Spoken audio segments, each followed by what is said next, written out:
রাজসভা বেশ জমজমাট। সেদিন গোপাল আসেনি।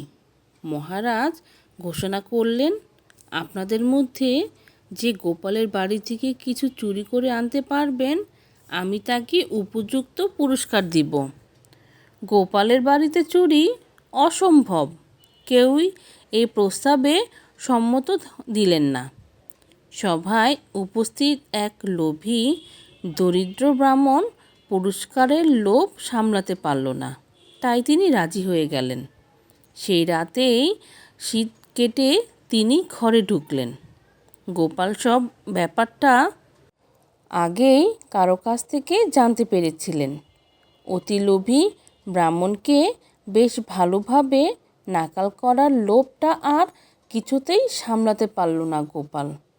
মহারাজের অনুগ্রহে মোহরের অভাব ছিল না গোপালের। এক কলসি মল সে পূর্বেই এক মেথরকে দিয়ে সংগ্রহ করে রেখেছিল। রাত জেগেই ছিল গোপাল।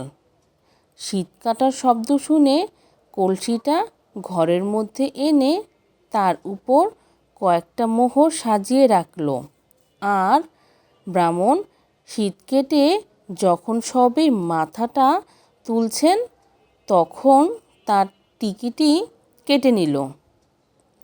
ব্রাহ্মণ ঘরে ঢুকেই সামনে মোহরের কলসিটা দেখতে পেয়ে আর সময় নষ্ট না করে মনের আনন্দে সেই কলসটি মাথায় করে ঘর থেকে বেরিয়ে গেল। গোপাল সহজে ছাড়বার পাত্র না। সেও ব্রাহ্মণের পিছনে পিছনে চলল।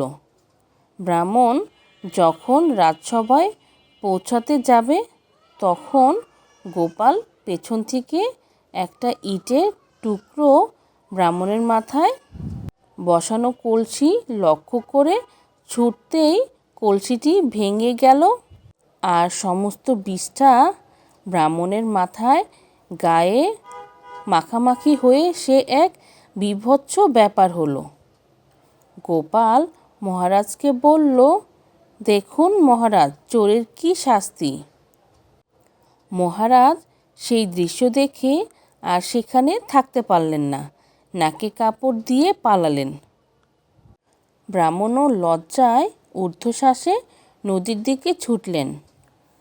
মনে খুবই ব্যথা পেলেন মহারাজ।